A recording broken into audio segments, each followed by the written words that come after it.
Websites Rajasthan में। Useful websites इन राजस्थान। प्रिय बच्चों, जैसा कि आप सभी को पता है, राजस्थान सरकार और उसके विभागों के लिए विशेष रूप से उपलब्ध कई उपयोगी और इंफॉर्मेटिव वेबसाइट्स हैं। उनमें से कुछ यहाँ पर समझाई गई। राजस्थान सरकार state portal, government of Rajasthan. बच्चों, सबसे पहले हम अध्ययन करेंगे राज्य पोर्टल के बारे में।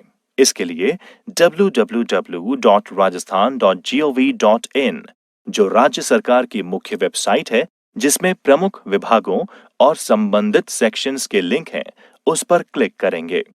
स्टेट पोर्टल आम आदमी के लिए इंफॉर्मेटिव और ट्रांजैक्शन संबंधी सरकारी सेवाओं तक आसान और सुविधाजनक पहुंच प्रदान करता है। इसके साथ राजस्थान सरकार इसके माध्यम से किसी भी समय और कहीं भी सभी नागरिक सेवाओं तक पहुंचने के लिए वन स्टॉप विंडो इंटरफेस प्रदान करती है। स्टेट पोर्टल के लाभ। नागरिकों यानी सिटीजन्स और सरकारी उपयोगकर्ताओं यानी गवर्नमेंट यूजर्स के लिए सभी सरकारी मामलों के लिए सूचना का एक सोर्स है। इस पोर्टल पर एक वेब निर्देशिका rajasthan.gov.in/government web directory/pages/default.aspx भी है, जिसका इस्तेमाल उपयोगकर्ताओं द्वारा राज्य सरकार के किसी भी विभाग, agency, autonomous body, state assembly, judiciary आदि की वेबसाइट तक पहुंचने के लिए किया जा सकता है। सिटीजन्स, बिजनेसेस और विदेशी लोगों के लिए सभी इंफॉर्मेटरी या ट्रांजैक्शन संबंधी सरकारी सेवाओं के लिए सिंगल विंडो इंटरफेस। विभागीय वेब पोर्टल से तुरंत लिंक करने के लिए ये विभागीय वेबसाइट्स के माध्यम से वास्तविक समय के अपडेट यानी रियल टाइम अपडेट उपयोगकर्ताओं तक पहुंचाना सुनिश्चित करता है। इस ऑनलाइन सिस्टम की मदद से किसी को भी किसी भी स्कूल में सीटों की संख्या, प्रवेश के लिए ऑनलाइन आवेदन, शुल्क की प्रतिपूर्ति यानी फीस रिएम्बर्समेंट, फॉर्म वितरण यानी फॉर्म डिस्ट्रीब्यूशन और जमा तिथि यानी रिसिप्ट डेट्स, लॉटरी जानकारी, अन्य विभिन्न विवरणों यानी डिटेल्स के साथ स्कूल में भर्ती छात्रों के विवरण मिल सकते हो। कक्षा में आपका स्वागत है। आज हम जानेंगे ऑनलाइन बैंकिंग के लाभ के बारे में, यानी benefits of online banking. Online banking ग्राहक और बैंक दोनों के लिए कई फायदे प्रदान करता है। कुछ लाभ इस प्रकार हैं। कहीं भी किसी भी समय बैंकिंग यानी 24/7 बैंकिंग। ट्रांजैक्शन पर कम लागत या सामान्य लागत में कटौती। कम समय की लागत। बहुत सुरक्षित। पैसे तुरंत और सही जगह स्थानांतरित। घर से बैठे बैठे यूटिलिटी बिल भरना और कई अन्य सेवाओं का लाभ लेना। माध्यम से सेवाएं, सर्विसेज थ्रू ऑनलाइन बैंकिंग। आज बैंक की लगभग सभी सेवाएं जो कि पारंपरिक बैंकिंग के साथ उपलब्ध हैं, उन्हें ऑनलाइन बैंकिंग के माध्यम से भी एक्सेस किया जा सकता है। ऑनलाइन उपलब्ध कुछ महत्वपूर्ण विशेषताएं इस प्रकार हैं। आधार प्रमाणीकरण यानी आधार ऑथेंटिकेशन के जरिए बैंक खाता खोलना, अपने खाते की शेष राशि यानी बैलेंस अमाउंट और स्टेटमेंट की जांच करना, अपने खाते से किसी और के खाते में धन ट्रांसफर या स्थानांतरित करना, फिक्स डिपॉजिट्स और अन्य निवेश करना तथा उनका प्रबंधन करना, यूटिलिटी बिल्स यानी टेलीफोन व mobile bill, credit card bill इत्यादि का भुगतान करना, डिमांड ड्राफ्ट चेकबुक के लिए अनुरोध करना, चेक का भुगतान रोकना, अपना debit card, credit card block या अनब्लॉक करना, डेबिट कार्ड पिन पुनर्जनन यानी पिन रीजनरेशन के लिए अनुरोध। प्रक्रिया, process of opening an account. एक बैंक खाता खोलने के लिए आपको सबसे पहले उस खाते के प्रकार को तय करना चाहिए जिसे आप खोलना चाहते हैं, जैसे बचत खाता यानी सेविंग्स अकाउंट, चालू खाता यानी करंट अकाउंट, आवर्ती खाता यानी रिकरिंग अकाउंट आदि। एक बार फैसला करने पर आप निकटतम बैंक शाखा से संपर्क कर सकते हैं। बैंक के अधिकारी प्रपत्र यानी परफॉर्मा फॉर्म को भरने में आपकी सहायता करते हैं और आपको शाखा में एक बैंक खाता खोलने के लिए विभिन्न आवश्यक दस्तावेजों के बारे में सूचित करते हैं। कक्षा में आपका स्वागत है। आज हम जानेंगे जन धन खाता के बारे में। प्रधानमंत्री जन धन योजना भारत सरकार द्वारा अगस्त 2014 में शुरू की गई एक राष्ट्रीय योजना है, जिसका उद्देश्य ये सुनिश्चित करना है कि भारत के आर्थिक रूप से कमजोर वर्गों तक वित्तीय सेवाएं जैसे बचत व जमा बैंक खाता यानी सेविंग्स विद डिपॉजिट अकाउंट, प्रेषित धन यानी रेमिटेंस, क्रेडिट, बीमा, पेंशन इत्यादि किफायती तरीकों से पहुंचे।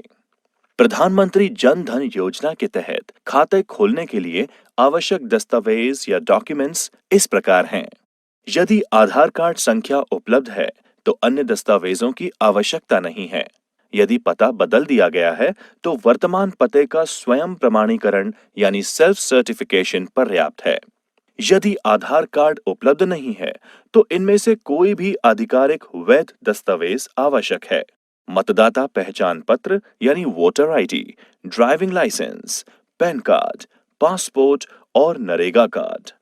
यदि इन दस्तावेजों में आपका पता शामिल है तो ये पहचान का सबूत और पता यानी आइडेंटिटी एंड एड्रेस प्रूफ दोनों के रूप में काम कर सकता है।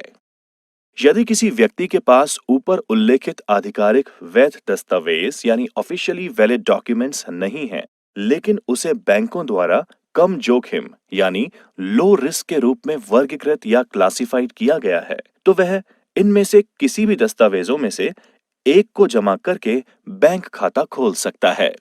केंद्रीय व राज्य सरकार के विभागों, वैधानिक या नियामक प्राधिकरण मतलब स्टैट्यूटरी और रेगुलेटरी अथॉरिटी, सार्वजनिक क्षेत्र के उपक्रमों, पब्लिक सेक्टर अंडरटेकिंग्स, अनुसूचित वाणिज्यिक बैंक यानी शेड्यूल्ड कमर्शियल बैंक्स और सार्वजनिक वित्तीय संस्थानों यानी पब्लिक फाइनेंशियल इंस्टीट्यूशंस द्वारा आवेदक की तस्वीर के साथ जारी पहचान पत्र या आइडेंटिटी कार्ड, व्यक्ति की एक विधिवत रूप से सत्यापित फोटो के साथ एक गैजेट अधिकारी द्वारा जारी पत्र, सक्षम बैंक खाता, Bhamashah enabled bank account. Bhamashah योजना की पहल 2008 में राजस्थान सरकार द्वारा सीधे लाभ हस्तांतरण प्रदान करने के उद्देश्य से की गई थी। ये देश में अपनी तरह का पहला प्रयास था। इस योजना का उद्देश्य वित्तीय समावेशन यानी फाइनेंशियल इंक्लूजन, महिला सशक्तिकरण यानी विमेन एम्पावरमेंट और प्रभावी सेवा वितरण यानी एफिशिएंट सर्विस डिलीवरी है। ये पारदर्शी या ट्रांसपेरेंट तरीके से लक्षित लाभार्थियों अर्थात टारगेट बेनिफिशरीज को नकद और गैर नकद लाभों को स्थानांतरित करने के लिए एंड टू एंड सेवा डिलीवरी प्लेटफॉर्म है। ये योजना वित्तीय समावेशन का एक परिवार आधारित कार्यक्रम है, जहां प्रत्येक परिवार को भामाशाह कार्ड जारी किया जाता है। ये कार्ड कोर बैंक खाते से जुड़ा हुआ है, जो परिवार के मुखिया यानी घर की महिला के नाम पर होता है। कार्ड बायोमेट्रिक पहचान और कोर बैंकिंग का प्रयोग करता है। भामाशाह कार्ड के माध्यम से कई कैश बेनिफिट्स का उपयोग किया जाएगा और उन्हें लाभार्थियों के बैंक खाते में सीधे स्थानांतरित किया जा सकेगा। गैर नकद लाभ सीधे हकदार लाभार्थियों को दिया जाएगा। भामाशाह योजना में नामांकन दोनों ऑफलाइन और ऑनलाइन तरीके से किया जा सकता है। ऑनलाइन नामांकन ई मित्र कियोस्क या भामाशाह पोर्टल के माध्यम से किया जा सकता है। आधार नंबर के साथ भामाशाह नामांकन किया जा सकता है। यदि आधार नंबर नागरिक के पास उपलब्ध नहीं है तो आधार पंजीकरण करवाने और अपडेट करने के लिए चयनित ई मित्र और कियोस्क पर सुविधाएं उपलब्ध हैं। उपयोगी जानकारी। भामाशाह योजना के अंतर्गत परिवार के सभी सदस्यों को जोड़ा जा सकता है और वे सभी इस योजना का लाभ ले सकते हैं। कक्षा में आपका स्वागत है। आज हम जानेंगे ऑनलाइन या डिजिटल भुगतान पद्धतियों के बारे में और उनके प्लेटफॉर्म्स के बारे में। Online digital payment methods and platforms. एक डिजिटल भुगतान प्रणाली ऑनलाइन ट्रांजैक्शन के लिए इलेक्ट्रॉनिक भुगतान की स्वीकृति प्रदान करती है। डिजिटल भुगतान debit card, credit card, net banking, mobile wallet और अन्य कई भुगतान मोड के माध्यम से किया जा सकता है। भारत में कई डिजिटल भुगतान प्लेटफॉर्म और भुगतान गेटवे यानी पेमेंट गेटवेज उपलब्ध हैं, जो ऑनलाइन डिजिटल भुगतान सुविधा प्रदान करते हैं। इन डिजिटल भुगतान प्लेटफॉर्म्स या भुगतान गेटवेज को मर्चेंट्स द्वारा एकीकृत किया जाता है ताकि ग्राहक आसानी से भुगतान एवं वस्तु और सेवाओं की खरीद का भुगतान विधियों द्वारा लाभ उठा सकें। इस खंड में हम credit card, debit card, RuPay card और पॉइंट ऑफ सेल मशीन का वर्णन करेंगे।